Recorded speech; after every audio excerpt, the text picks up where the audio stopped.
Que la paix, la miséricorde et les bénédictions de Dieu soient sur vous. Bienvenue à nouveau.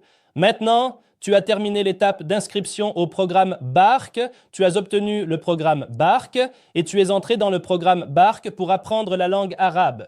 Et maintenant, tu veux rejoindre le programme Ambassadrice. En fait, tu es arrivé à ce formulaire ou ce questionnaire que tu dois remplir correctement. Nous allons ici saisir les informations ensemble pour nous assurer que tu les entres toujours correctement et que ton compte soit activé le plus rapidement possible. Maintenant, nous allons entrer le prénom, puis le nom de famille. Puis ici, nous allons saisir notre adresse email. Assurez-vous toujours d'utiliser la même adresse email que celle que vous avez utilisée pour acheter Bark, celle que nous avons utilisée dans la vidéo d'achat du programme Bark. Donc maintenant, nous allons entrer l'email puis définir un mot de passe pour accéder à notre tableau de bord. Cet email doit être le même que celui utilisé pour acheter le programme Bark, mais ici, le mot de passe est différent, car nous accédons au tableau de bord et non au programme lui-même. Ici, vous choisissez le pays dans lequel vous résidez. Vous pouvez choisir le pays où vous vivez ou celui que vous souhaitez. Ici, à titre d'exemple, nous allons choisir, ici vous entrez votre numéro de téléphone avec l'indicatif du pays et ici vous mettez votre page de réseaux sociaux que vous souhaitez utiliser pour promouvoir le programme Bark. Ici, vous pouvez ajouter des informations optionnelles si vous souhaitez parler ou écrire quelque chose de particulier sur vous-même. Ici, vous devez vous assurer de cocher la case et de résoudre le puzzle ou le captcha présent ici. Parfois, le captcha peut être un seul puzzle et parfois, il peut y en avoir deux à la suite. Une fois que vous avez rempli le formulaire, cliquez sur Submit. Maintenant, lorsque vous atteignez cette étape ou que cet écran s'affiche, vous êtes inscrit et avez rejoint le programme des ambassadeurs avec UT Pro. Comme le message l'indique, vous devez vous connecter à votre email et vérifier que c'est bien votre adresse personnelle et qu'elle est réelle. Dès que vous avez vérifié l'email et accédé à la page puis que vous vous êtes connecté, assurez-vous à chaque connexion de cliquer sur le captcha où il est écrit « I'm not a robot » une fois que vous avez fait le login.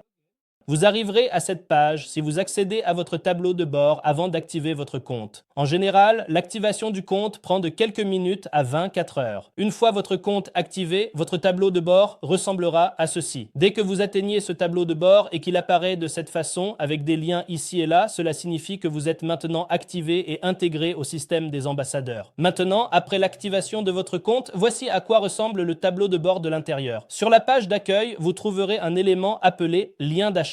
C'est votre lien de réduction personnelle que vous partagerez avec les gens pour qu'ils puissent obtenir le programme avec votre remise. Après l'achat, s'ils souhaitent devenir ambassadeurs, voici le lien que nous leur envoyons pour qu'ils rejoignent le programme des ambassadeurs. Depuis ce tableau de bord, vous pouvez suivre toutes vos activités liées à votre lien après l'avoir partagé avec les autres. Vous pouvez voir vos commissions, les commissions payées, celles en cours d'examen et en même temps, vous pouvez voir les commissions qui vous ont été versées et suivre toutes vos activités depuis le tableau de bord. C'est l'un des points importants à mentionner. Lorsque vous venez ici, dans cette section, vous pouvez voir vos commissions pour une date précise. Ici, vous pouvez voir les paiements, les commissions qui vous ont été versées. Depuis la section des paiements, vous pouvez faire un suivi ou surveiller les paiements qui vous ont été versés. Ici, vous pouvez voir votre réseau et les personnes inscrites jusqu'au 10e niveau. Et depuis les paramètres, vous pouvez modifier vos propres réglages. En même temps, il faut mentionner ici quelque chose de très important. Depuis les paramètres, nous allons dans les paramètres supplémentaires. Nous allons dans la section des paiements. Si ce n'est pas déjà fait auparavant, car la première fois que vous effectuez cette opération, il vous donne la possibilité de choisir la méthode par laquelle vous souhaitez recevoir vos commissions. Donc, si vous n'avez pas encore effectué cette étape, vous devez la faire de cette manière. Choisissez le mode de paiement, que ce soit PayPal ou virement bancaire, puis remplissez vos informations bancaires ou choisissez PayPal et saisissez vos informations PayPal. En même temps, votre tableau de bord ou interface de gestion est disponible en plusieurs langues. Vous pouvez choisir la langue qui vous convient et suivre vos activités à partir de là. Si vous avez la moindre question ou demande, nous sommes toujours à votre service. Merci beaucoup et bon courage à vous tous.